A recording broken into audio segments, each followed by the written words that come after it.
All right, it looks like we have people starting to come in, so we'll go ahead and get started tonight. Hi, everybody. Thank you so much for joining us for our law school preparation presentation. And we're also going to talk a bit about how the coronavirus is going to impact the law school admissions process. We're really excited to be here with you tonight. So we're going to get started with some introductions. My name is Katherine Canham. I'm a graduate coach here at InGenius Prep. I grew up in a super small farm town in Connecticut, and I went on to go to Dartmouth College, where I studied geography and religion. And while I was there, I was a peer mentor for students, helping freshmen navigate the college experience, which led me to being a graduate coach at InGenius Prep. And I'm super excited to be here tonight with Christina Chong, who's one of our law school foreign admissions officers that brings experience from NYU law and also reading applications at Harvard Law. So Christina, do you want to go ahead and introduce yourself to everyone? Yes, thank you so much, Catherine. I'm Christina Chong. As she said, I'm a former admissions officer here at InGenius Prep. I've been here since 2017, and I graduated from Amherst College with a degree in U.S. history and went on to earn a master's degree in higher education from Harvard.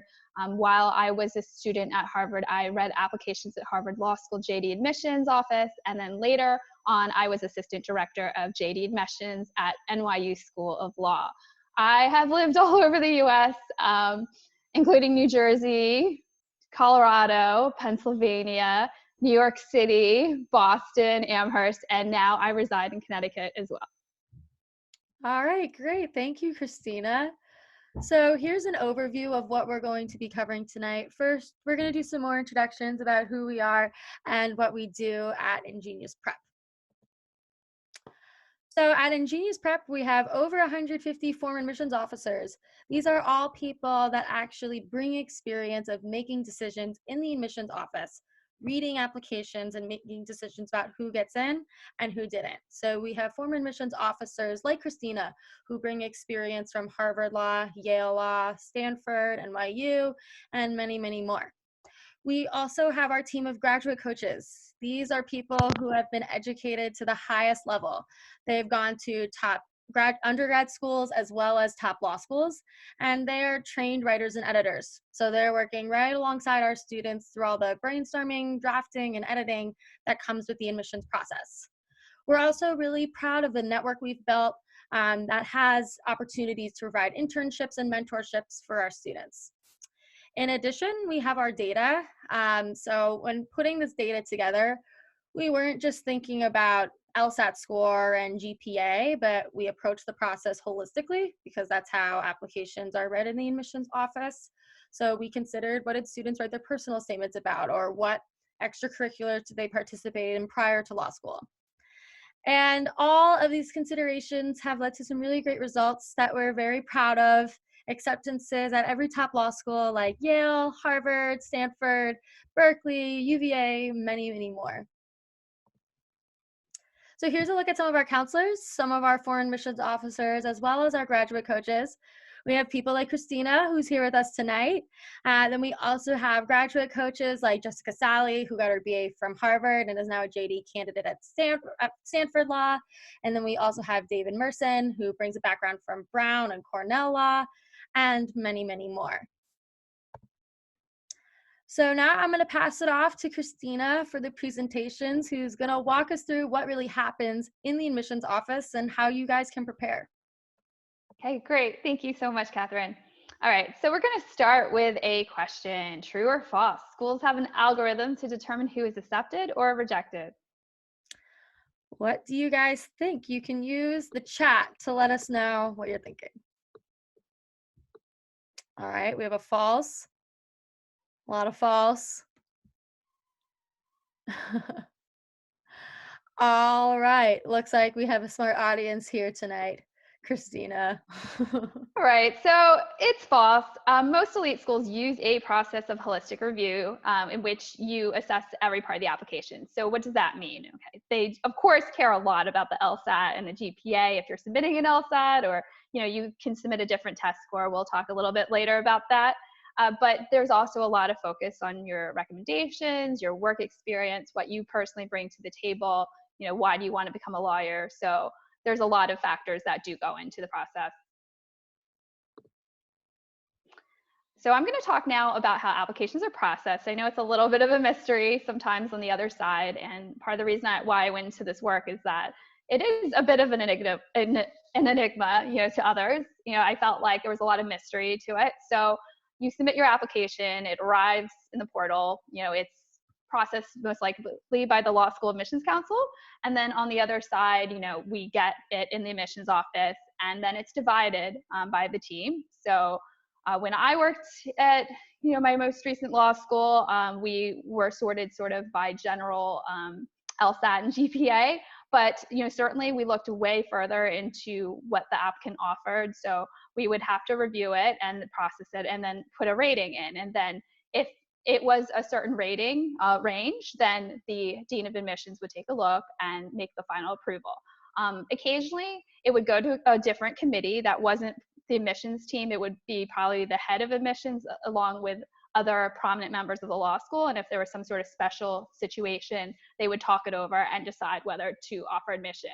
Now, it can vary a little bit from school to school. Yale Law, for example, relies very heavily on faculty review. So typically, the Dean of Admissions there has a small percentage that she can directly admit herself, and then the others go to about 3 faculty reads. So that's partly why it doesn't matter at Yale if you submit your application pretty late.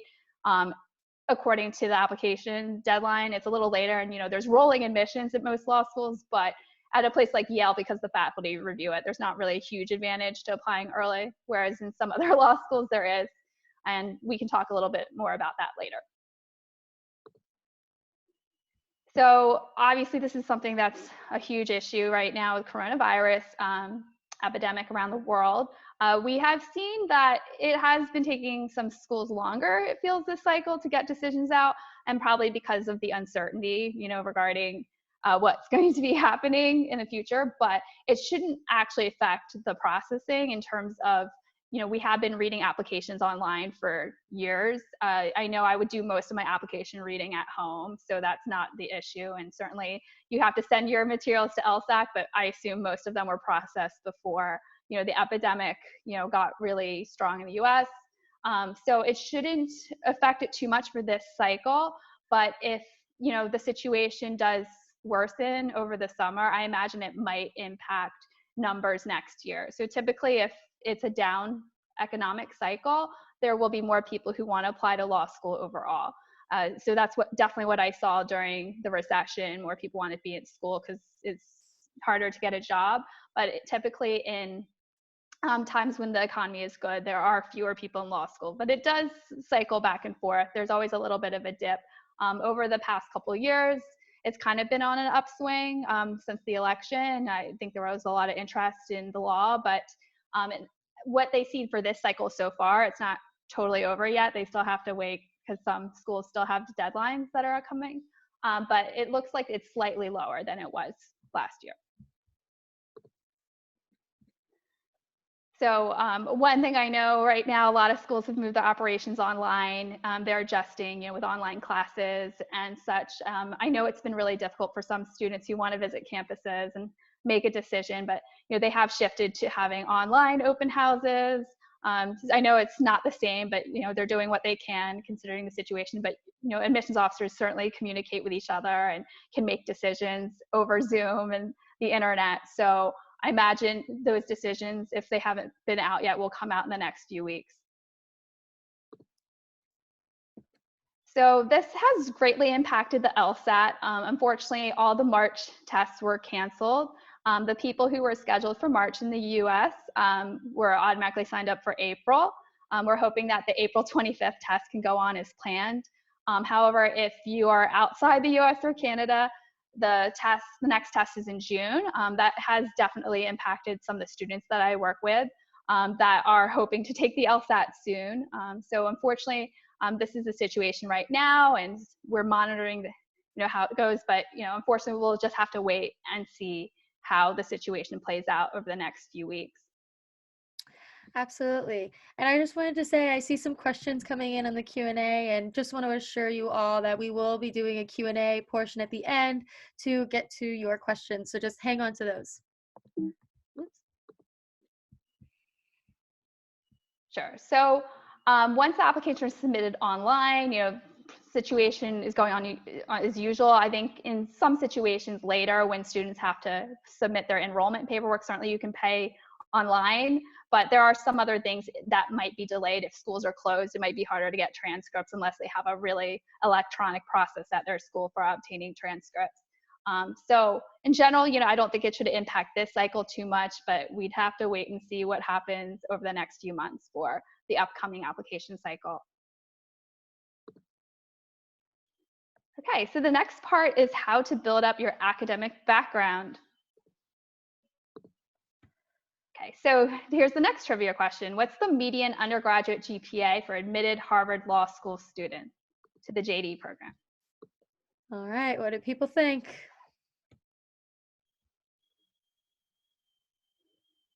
All right, we're pretty torn between A and B right now. Up, D, E. Okay, I'm seeing a little bit of everything here.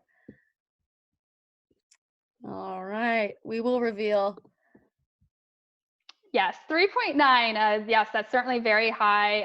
Harvard Law School is, obviously a very well-regarded law school, and they have quite a high GPA. So, how do you keep up your GPA during college? If you're in college, all your courses have probably moved online. I know that some of my students have mentioned that the professors don't seem as engaged, without having a class directly in front of them. And it's certainly a little bit of a different format. But I think what's really helpful in these situations, stay in touch with your professor. Your professor is probably feeling a little isolated too and overwhelmed. Maybe they're not used to having online classes. So, you can reach out, ask them, particular questions. What helps me, I work from home most of the time anyway. So now that Connecticut is in shelter in place, like I'm working at home all the time, but it really helps to have a separate space. So I have another second bedroom where I put my office space. It's really helpful for me to get up and shower like I normally would, and have breakfast and put on a work outfit, instead of regular sweats. So to me, that makes me feel like I'm at work. And then also find tools that help you stay organized. We all have our own method. I have to admit, I'm a little old school. I have a Moleskine planner that's paper, really old school, but I love writing things down and visualizing it that way instead of putting it in an electronic calendar. But there's a lot of handy apps online to help you organize, and you just have to figure out what works for you. If it's writing post-it notes, I had one student put post-it notes on his window and write down what he needed to do every day. So just figure out what works best for you. And there are definitely questions you can ask your professors. Keep in mind you will have to ask for recommendations at some point in your law school application process. So it's a really helpful thing to get to know them. I work with a student now that he already had in mind which professor he wanted to ask. So I said, get to know him, go to office hours, have a chat. And I was really happy that before school shut down, he did get to meet with him 2 or 3 times, and they had some really interesting conversations, and that helps give context when they're writing a letter for you later, to give an idea of what you're like outside of class, what are your interests, what's your personality, what are your goals. So although we have moved online for the most part, you can still message your professor, ask to meet. And there are all these questions, I'm sure, like how are they grading? Has that changed? Can we have a PDF version of the textbook? How will you monitor tests? So these are all things that we're adjusting to, and just make sure to stay in touch and make sure you're updated on the latest policies.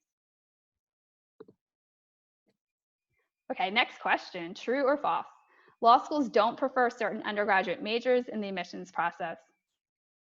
This is good. I see some questions coming in about majors, so glad we have this. All right, we do have a mix here too. All right. A little bit of everything. You're right, it's true. There's no correct or incorrect major for law school. I've seen such a range. I majored in history. Certainly a lot of my fellow history majors from Amherst went on to law school, but they really don't have a preference. It's just as long as you study something you like and you have enough classes on your transcript that relate to reading, writing, and critical thinking, then it's fine. There's really no preference. You can major in anthropology, even engineering, and there is a need for lawyers with the technical skills to be intellectual property attorneys. That's pretty big right now. So, even if you have a non-traditional major for an attorney, that isn't an issue. So just here's some data about majors. So economics obviously was pretty popular. There's some criminal justice ones. Obviously, that's not at every single college that they have that major. Linguistics, nursing, math, business. I know I would, compile a list every year when I worked in admissions to welcome the new class for orientation at law school. And we would talk about all the different majors and all the different careers that people had if they worked before law school. And it was really quite the variety, everything from a flight attendant to an organic farmer to, working on an election campaign.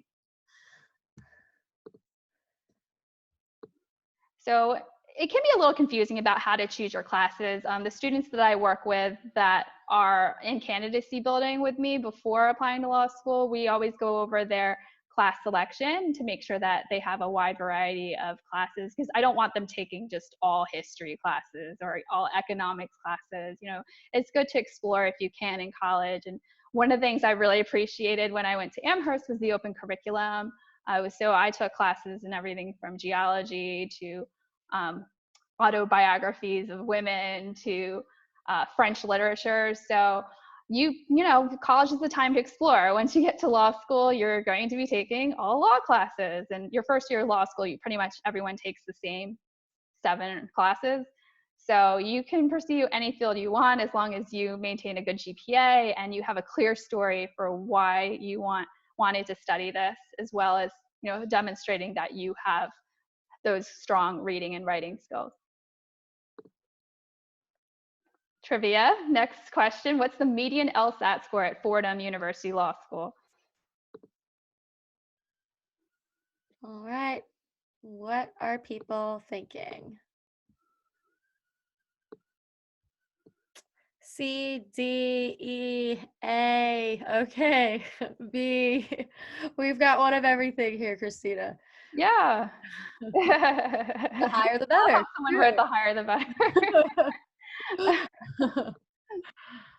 Yeah, so 164, which is pretty high. I think that demonstrates how Fordham is pretty popular in that it's in the largest legal market in the country of New York City. And certainly there are a lot of people who choose Fordham, even if they get into higher ranked law schools, because they consider the geographic location of where they want to work. And that is an important consideration if you're not going to, let's say, a top 20 law school. It's generally a really good idea to go to law school in the area that you want to practice, like of the country. So, if you're trying to end up in California, it might not make sense to go to a regional law school in the Northeast, and vice versa. If you want to work in New York, probably doesn't make sense to be in California, at a lower ranked law school. So, just things to keep in mind. And here are the median LSAT scores at the top 10 JD programs. So you see, it's very interesting how they go in reverse order, okay, highest to lowest. So it's just, Yale, Stanford, Harvard. So some of these schools care more about your LSAT than others, but yes, they seem pretty in lockstep. I know Yale doesn't really go out there just admitting the highest LSATs, but I have known people to get in with scores below 173, but you need to have a compelling story. So that's where the holistic admissions comes in. They're not going to take you just because you have a 180, so you need to have other things. Like if that was the one thing you accomplished in 4 years, but you have a 2.8, that might not get you into a top law school. Okay, so navigating the LSAT, I can say I have taken this test. It is pretty difficult. I took a Kaplan online or a Kaplan in-person class, but there's many different ways you can study for this. LSAT is the most respected test for law school admission. Certainly now there's a few law schools that take other forms of tests, but it's still the benchmark. There's a lot of power with the Law School Admissions Council because not only do they administer this test, They also run the law school admissions process. When you submit your application online, most likely your materials are submitted through LSAT. So they will report all your LSAT scores to these schools. It's a logic test. There's 3 different types of sections you can have. Every single law school takes this exam. And now it's digital, which was a pretty big change. It was paper and pencil forever. But starting last summer, it's digital for everybody in North America. And they also greatly increased the number of tests offered each year. It used to be there were only 4, and now there are about 9. Yeah, big increase. Yeah, which is only helpful for students, because I remember when I was working as a paralegal many years ago and studying for the LSAT, you know, I knew I could either take June or September, like for the summer, and that was it. So it's nice that there are more options. So there are several sections. One of them is logical reasoning. So it's basically a bunch of questions that are basically like, okay, if this statement is true, then what other statement is true? You know, that kind of thing. Logic games are the type of questions where, there are 3 people on the bus and there's like, 10 seats. So how many different combinations of, seating arrangements can they have? Reading comprehension, I'm sure you all know about, there's a passage. It could be from a variety of sources like history or, old literature or science, and they ask you a bunch of questions about the passage. There's always one experimental passage and you don't know which one it is. But there's one extra section where they're testing new material. And then the writing sample, it used to be that you did it on the test day, but now you have the option to take it at home remotely after you take the exam.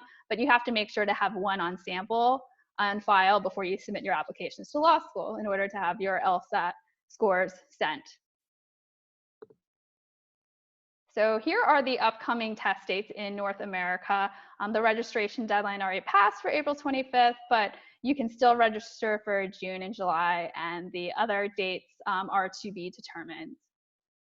And of course, all of these might be a little bit in flux with coronavirus, but we will be continuing to send updates on that at InGenius. So here are my tips for the LSAT. I don't think I studied enough on my own. I'll be honest. Like, I had a teacher. I went to a class every weekend for, 3 months. And I just don't think I did enough practice on my own with time tests. And timing's really important. There's only a set amount of time for each section. And I just did too much practicing without the set parameters. And so I honestly ran out of time on test day on one of the sections. And I was hoping it was the experimental section, but it wasn't. So I really recommend to students you take a lot of timed tests under real conditions. I have a former colleague that went to Yale Law School, and she always said, take at least 20 time tests. That's a lot, but it worked for her. So it's probably better to take more if possible. Some of my students do have individual tutors, others just study it on their own, but you have to figure out what works for you. It's really good to give yourself at least 4 to 6 months, I would say, unless you're a really amazing test taker and don't need a lot of prep, because it is a intimidating test, and I feel that you should only take it if you feel ready. So they'll see every score. Like, you are allowed to cancel a score after you take it, but you can't see what it is. And having more than one cancellation, it appears as a C on your LSAT score report, does seem a little bit of a red flag to admissions officers. Now, there's the alternative where you cancel before you even take the test, but you just have to make sure you do that at least by the day before, and then it doesn't show up on any of your score reports. But if you don't show up to a test, it shows up as an absent, and it's an A. So you don't want to absent as well. So, if you don't feel completely ready, you should probably hold off. I do say most of my students take it at least 2 to 3 times. So I have never seen a student just take it once and apply, because they always think they can do better. All right, so make sure you pick the registration date that works the best for you. You can always, move it to a different date as long as there's enough time to do that. Test centers can fill up pretty quickly, so make sure you do it ahead of time. This isn't a guarantee, but I find that the students who have a 169 or better have the better chance at getting into a top 14. And as I said, if you don't feel completely ready on test day, then it's okay. to reschedule, but just make sure you do it before the deadline to reschedule passes. So these seem pretty straightforward with the study tips, but understand the sections, and assess which ones do you need more work on. Initially, logic games was really hard for me, but once I had the teacher show me all the tricks, like it became pretty easy. Logic games is probably the easiest section to improve on. For me, logic reasoning was pretty hard compared to the other sections, whereas reading was easily my best. And like I hardly ever missed questions on reading. So everyone has different. I have some students who struggle with the reading because they don't feel like they read fast enough to make sure that they can finish all the questions. So you just have to figure out which sections need more work and then figure out your areas that need improvement. Create a schedule and stick to it. Like sometimes, my students don't seem to devote enough time to it, and I'll have to say, hey, I know you've got a lot going on with schoolwork, but this needs to happen. Like it's a month away. You're still scoring X, Y, Z on this section. Like you could easily improve this section and get a much higher score if you aren't missing these many questions. So, make sure you create a schedule. And then if you're still in college, just treat it like a class. So, you might already have 4 other classes, make your LSAT class just as much work as you do for the other ones. As mentioned, there is a pattern, with logic games. It's not as difficult once you figure out the pattern. Logical reasoning also has a set number of questions that they seem to ask. And then the night before, make sure you rest up. There's not really a lot you're going to have that's different the night before. So, make sure you rest. You don't want to feel completely burned out the day of the test because you took, a practice test the day before. So, get a good night's sleep, make sure that you, clear your head and that you're ready to go the next day. All right, so there are some alternatives to the LSAT now, which is great. Like just even a few years ago, these weren't allowed at any law school. So it's a big change. But some schools take the GRE and GMAT. And here's a quote from a dean at Cornell Law School, saying that it will allow them to be more diverse and get a wider audience. So there were not that many students admitted with a GRE score. So the issue with this is that there is just such a huge bias in favor of the LSAT. It's what people are comfortable with. The people reading your law school application probably took the LSAT in order to go to law school if they are former, law school attendees. So it's been designed in a way that's supposed to assess your ability to succeed in law school. So I think from old reports, I guess there's like a 0.66 correlation between your LSAT and GPA and your first year of law school grades. So there is some correlation, but when I heard like the people who are at the top of their law school class didn't necessarily have the highest LSAT or highest GPA. So, it's not 100%. GRE is appealing in the sense that it's offered a lot more often than the LSAT. It's offered almost every day. It's also a test you can take that is pretty much like the SAT, right? So you might be more familiar with it. It's got like the verbal and the math. But I will say that I have never had a student apply to law school just the GRE. And the reason is that most law schools don't take it. So if you are taking just the GRE, there's going to be a disadvantage because only 40 law schools take it out of 200. So that is limiting you. So from what I've seen, there just isn't as much of an audience for it because of the bias in favor of the LSAT. The LSAT gives you more options, and also they're not required to publish the data of the people accepted with the GRE, so we don't know which scores they needed in order to get into these places. There are a handful of law schools that take the GMAT, but as you can see from this list, it's a very short list. So generally, I don't recommend it unless you're doing a dual MBA or something like that. Right, so here are the fundamental differences between the LSAT and GRE. I have taken both. So I personally found the GRE way easier, but that might just be me. I mean, I was just more familiar with it. It was more similar to the SAT. I remember doing tons of flashcards with vocabulary, and it was pretty easy for me. Whereas the LSAT, I think, is fundamentally a much more challenging exam. It's designed for logic.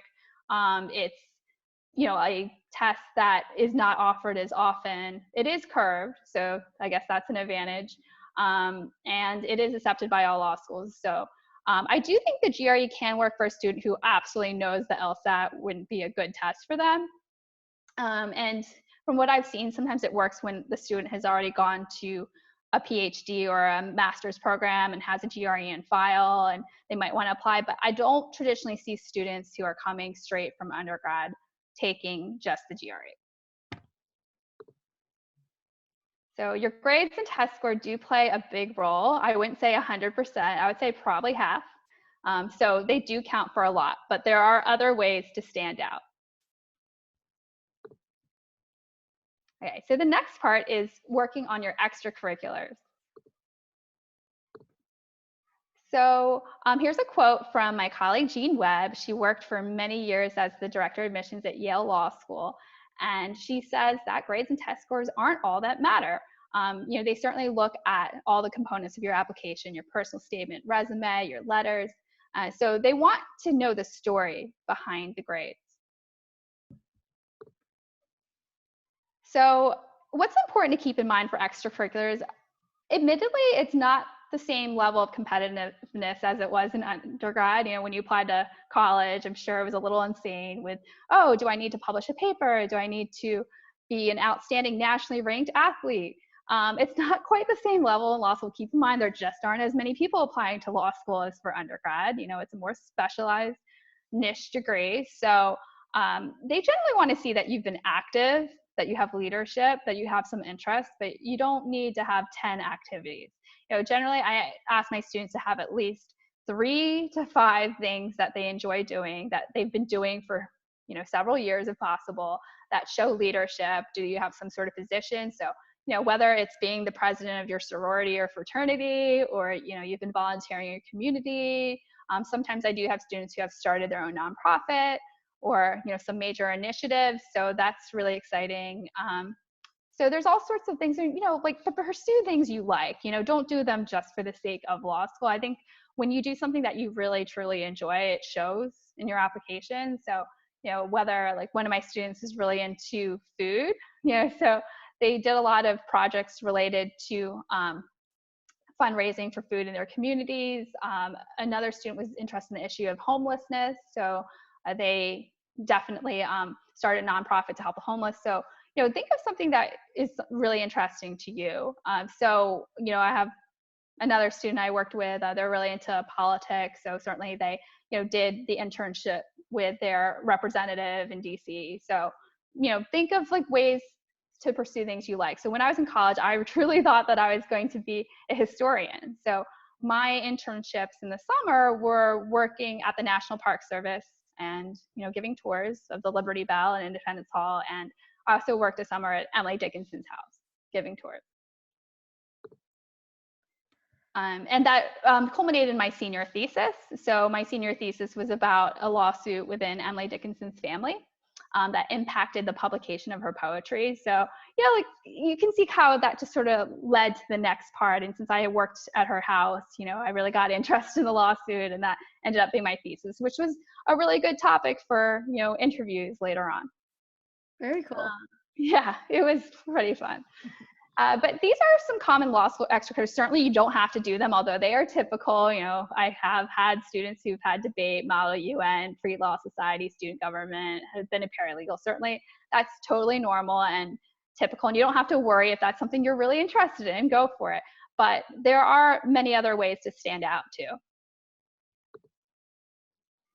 So there are several ways to stand out. We have independent research.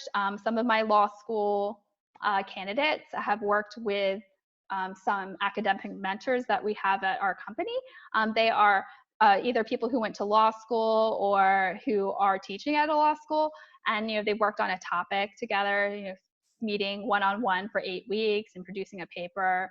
So one of my students just wrote a detailed paper on affirmative action in the US. You could start your own organization, as mentioned, whether it's volunteering in the community, publishing articles in journals.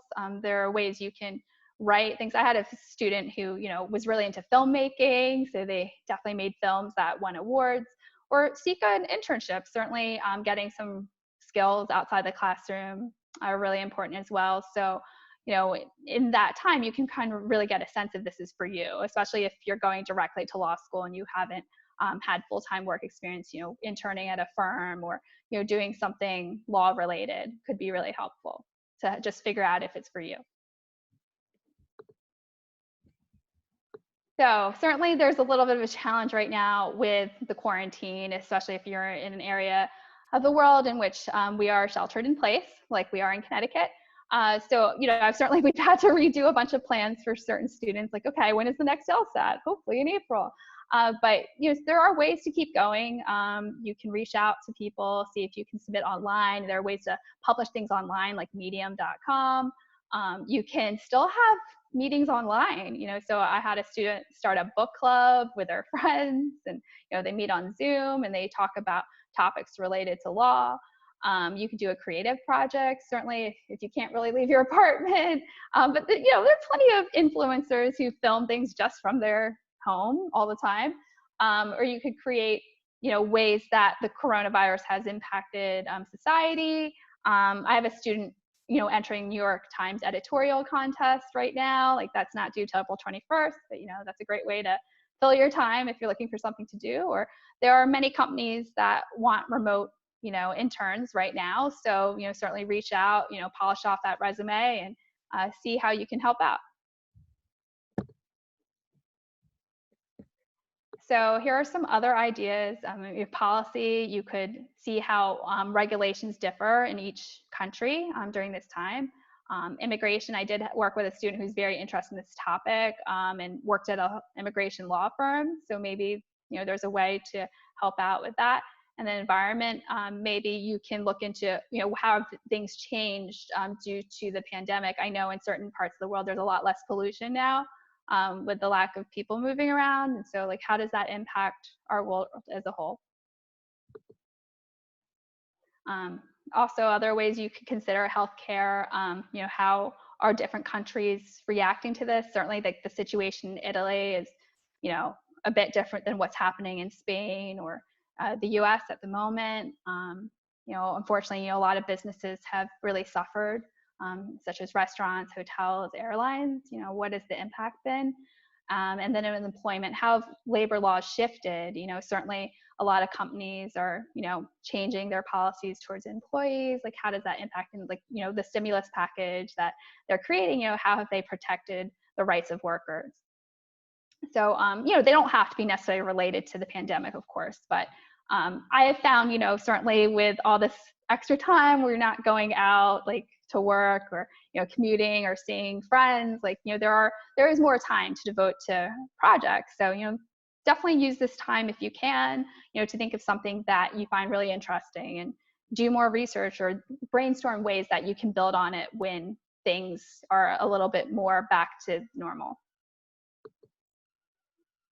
So another question that we get a lot is whether you should take a gap year before you go to law school. We have some questions on this in the chat too.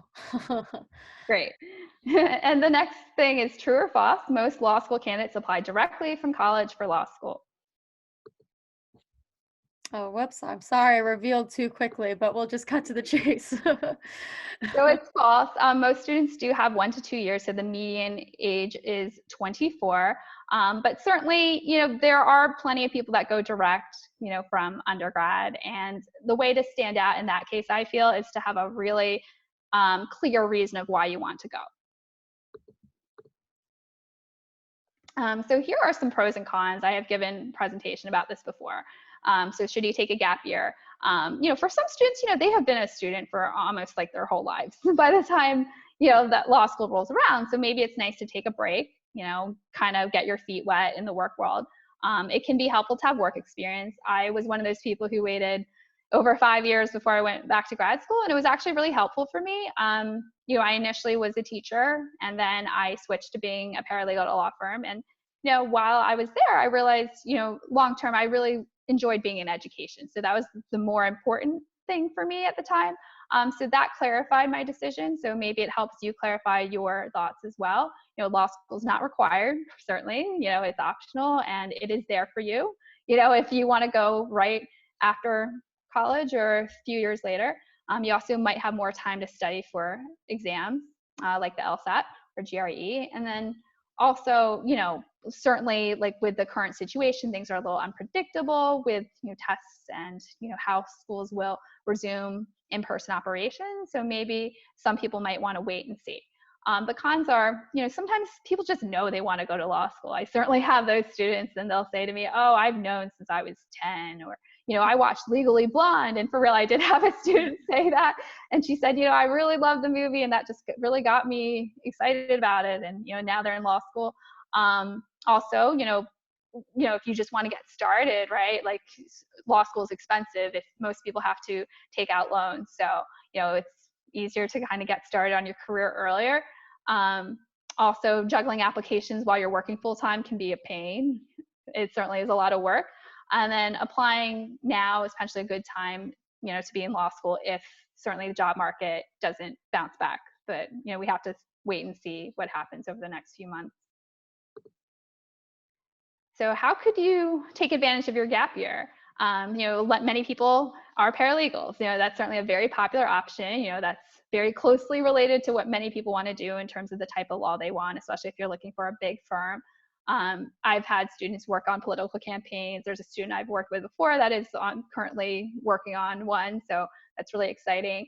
You can start a nonprofit, as I mentioned, in a field that you're really interested in. There are plenty of students who pursue Fulbrights. I've seen a lot of Teach for Americas, and certainly if you have the chance, go abroad. That's sort of one regret I have. I did study abroad in college, but I really wish I had lived abroad after college for a year or two, because like if you wait a while, it's a little harder to do that once you have more responsibilities. Volunteering, there's a lot of need, in the communities. Certainly I know a lot of hospitals have said they don't have enough equipment, such as masks. So like, is there a way to get more masks to them? Or if there's just a hobby you really enjoy, certainly you can build on that. I had a student who really liked electric bicycles. That was a big thing with them. And, they worked at a store and they really advocated to legalize them in their community. You could work for a company in their legal department.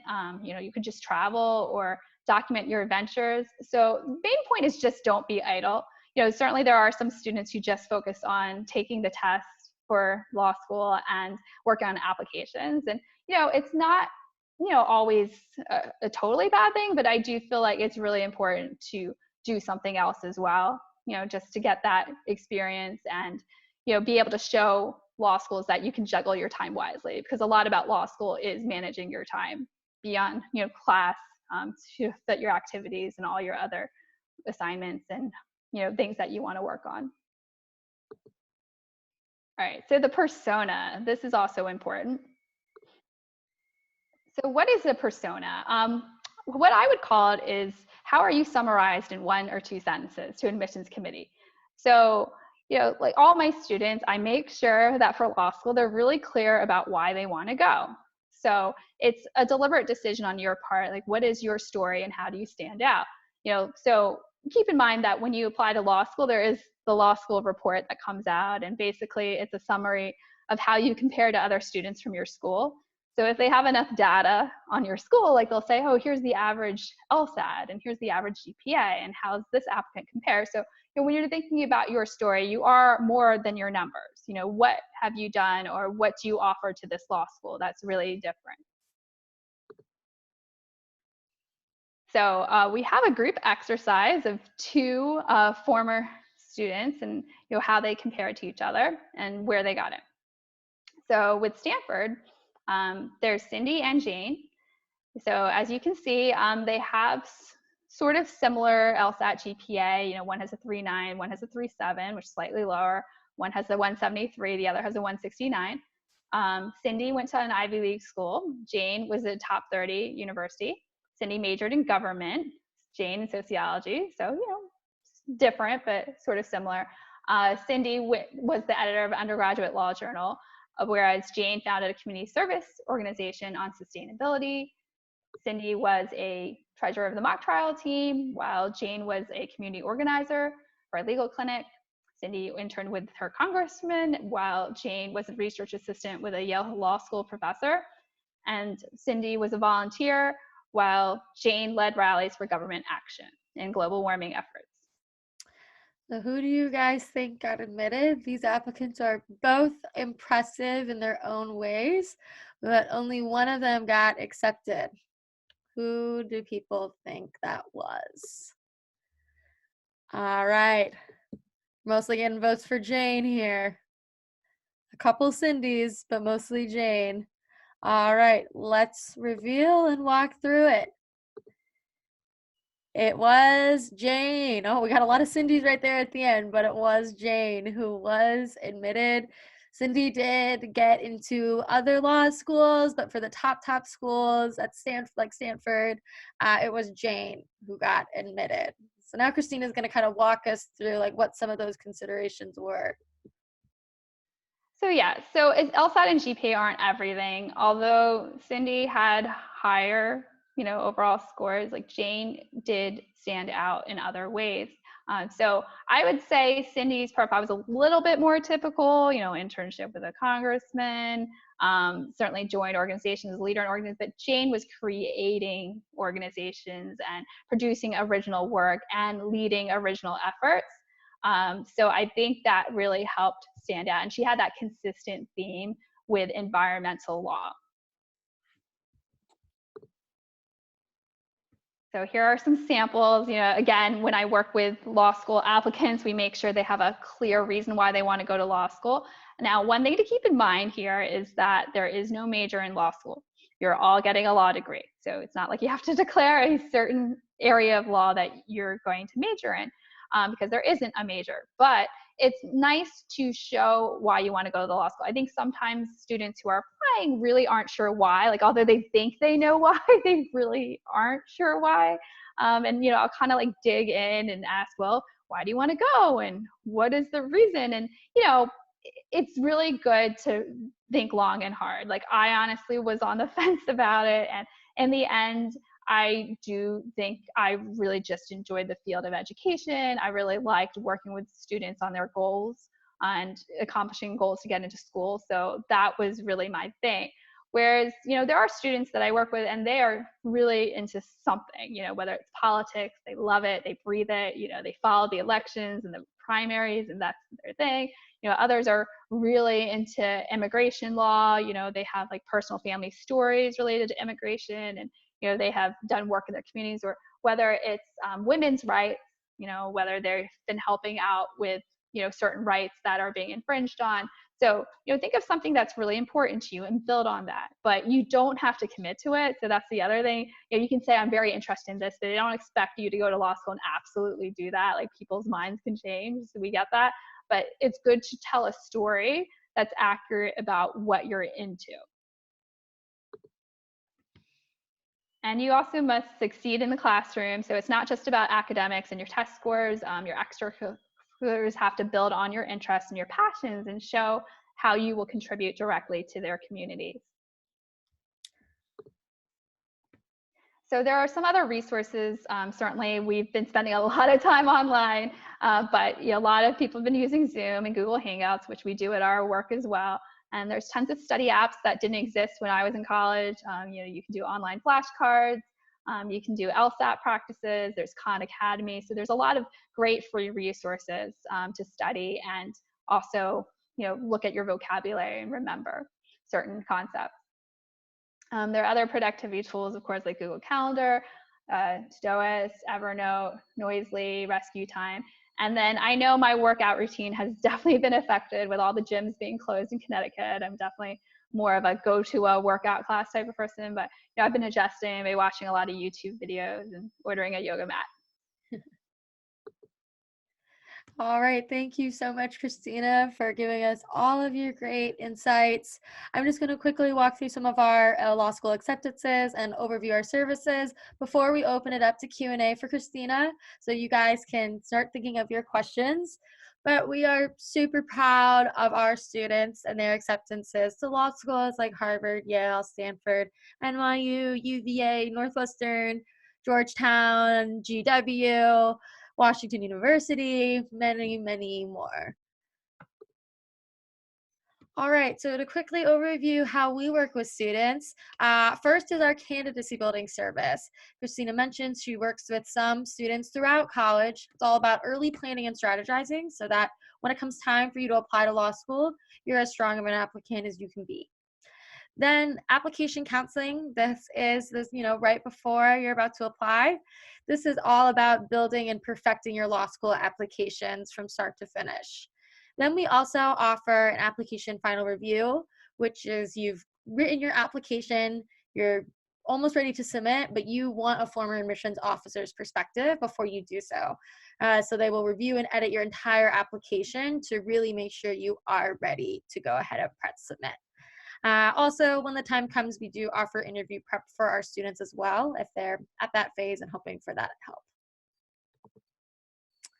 All right, so if you're interested in learning more about how we work with students, how Christina or counselors like her work with students, you can email me at catherine.canham@ingeniusprep.com to learn more. Now we will open it up for Q&A. I know we have lots of questions, so we're going to get started and ask Christina questions. And if we don't get to all of them, please, you're welcome to email me at catherine.canham@ingeniusprep.com, and I'll be sure to make sure your question gets answered. So Christina, to start, we have quite a few questions coming in about gap years. And I know we talked about this a bit, but one of our viewers is wondering, do law schools really prefer candidates that work for a few years over candidates that don't? What would be your perspective on that? Sure. So I think it's more of a question between, are you going to go directly from college or are you going to take a year or two off? I don't think like the number of years is as important. I would say at my last law school position, 25% of the students were direct from college. So certainly the vast majority had some experience. They do like that people have experience because I think in some ways you just have more time to build on your story. You have more ways to stand out and distinguish yourself from other people that went directly from college. You have time to work and do something interesting, do a fellowship, build on something. So but the truth is, if you're really wanting to go to law school right away, if you have a really strong story, you've done relatively well in college and you have a decent score, of course you can get into law school. But for the tops programs, it might be a little bit of an advantage to wait a year or two and have some experience. All right, great. So we have a couple of questions about kind of the experiences that you would pursue on a gap year. So one viewer is wondering, does the specific prestige of your job on a gap year matter? For example, like does the ranking of your consulting or law firm matter compared to another work experience per se? I don't think in the grand scheme of things it matters as much as the ranking of the program. Certainly, I think it's just in those cases, like if you have people that went to law school, certainly it's easier to get a recommendation from someone from your organization that went to law school or had that connection. But certainly, prestige can help, but I don't think it matters as much as you might think. Certainly if you want to be a consultant, go for it. If you want to be an analyst at a bank, then go for it. And it's not so much the prestige, I think, as much as the actual work experience helps you tell your story and feel like you're confident about law school. So if that, so for example, I was a teacher. I did see a lot of law school applications from people who are teachers, and some of them did Teach for America, some of them didn't. I didn't do Teach for America. But I think what helped stand out was like, okay, I was teaching, I really saw these challenges, X, Y, Z. And I thought from the bigger picture, I really wanted to work on policy that affected, future people and had more long-term impact than, just my classroom of students. So I think it helps you kind of solidify what you want and how you're telling your story as opposed to the prestige. I don't think it is as big of a deal as you think. All right. Great. We have one viewer who's wondering if it is a positive to return to the same kind of internship or work experience that maybe you had the previous summer or in the past to show that you've been more involved, or would it be better to diversify your work experience? I think it can go either way. I mean, if you really liked an organization, the work you're doing, then there is no harm in going back and really building on it and showing that you've have a bigger project. But if you want to pursue something different, that's totally fine as well. I think it's more about if you're really interested in something, then go for it, as opposed to, yeah, if you want to pursue two different areas and see what they're like. So I had one student who was sort of torn between nonprofit law and big law.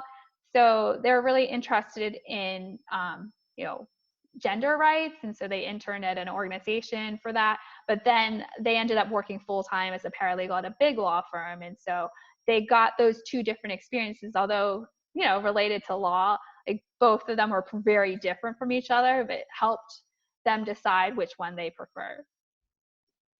All right, great. We've got a lot of GPA and LSAT questions, so I'm gonna start chipping away at these. A lot of questions about how your GPA is viewed.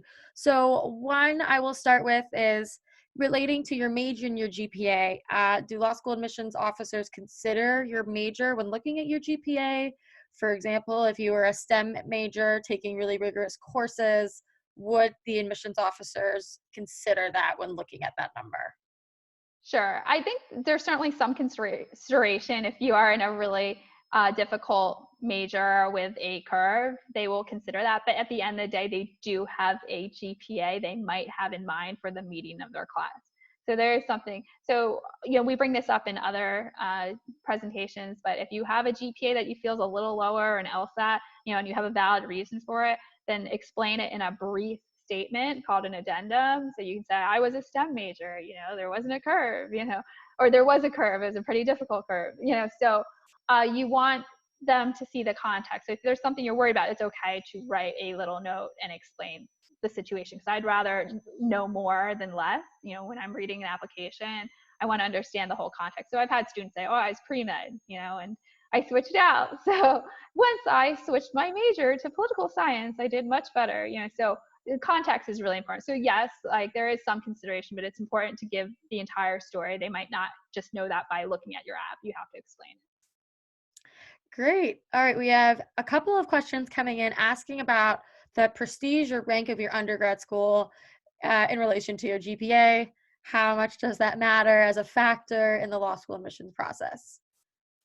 Yeah, so I know most law schools have a pretty wide variety of colleges in their class, but yes, the truth is if you go to a top university, like there is a little bit more of a bump probably given to somebody. So, it like I know for a long time Princeton had really low GPAs coming out of their university because they had a policy against grade inflation. So the GPAs coming out were really low. And, so like that was something that we had to explain, like they had a policy for grade deflation. So, certainly that was a consideration, but, hopefully everybody else from her school was in the same boat, but at the same time, yes, there is a little bit of consideration of the prestige of your school. But if you're getting a 4.0 out of a lesser known school, that is impressive as well. So it sort of evens out. But yes, I would say there was probably a little bit of a bump for more prestigious schools. All right, great, everyone. I'm getting a lot of questions. We'll get to as many as we can. We do only have a couple more minutes left for the webinar. But like I said, any questions we don't get to, you are welcome to email me and we'll make sure your question gets answered. But Christina, we do have one question about grading in light of coronavirus. A lot of schools are transitioning into pass-fail grading for this semester because of the switch to online classes. Will that affect students' chances when applying to law school? Is there any way they can indicate this on an application? Sure. So, yes, there's certainly a lot of uncertainty and anxiety around the grading and if it's pass fail. I think it's very important to write an addendum. So in that case, you can say, okay, spring semester 2020, my courses went online due to the coronavirus situation. It went to pass fail. So, please be aware that this was a change, and that is calculated a little differently. Like LSAT has a really complicated way of calculating their own version of the GPA. Admittedly, it's a little bit of a mystery, like trying to analyze all their charts for how they do it. But, pass fail grades are factored a little differently. So yes, it's important to write a brief few sentence statement explaining that. And I know a lot of students are in that boat, unfortunately. So it shouldn't be held against you. All right, great. Thank you so much. So I am seeing one question that I know Christina addressed earlier. It is true, if you cancel your LSAT score after taking the test, a C will appear on your LSAT report. So that is one question that I can help answer, but I'll ask one more question before we wrap up, Christina. For re-applicants, does it hurt to apply to a certain law school more than once? Is it possible to get in if you didn't get in the first time? From your experience, what would you say to reapplicants on that? Sure. So I think what's important to keep in mind as a reapplicant is be honest. They do pay attention to if you've applied before. They have that app on file. Okay. So, don't lie and say you didn't apply there before, because we can tell if you applied there before. But I think the main thing that I learned from my time there is that you want to make sure there's something different about your application from the first time.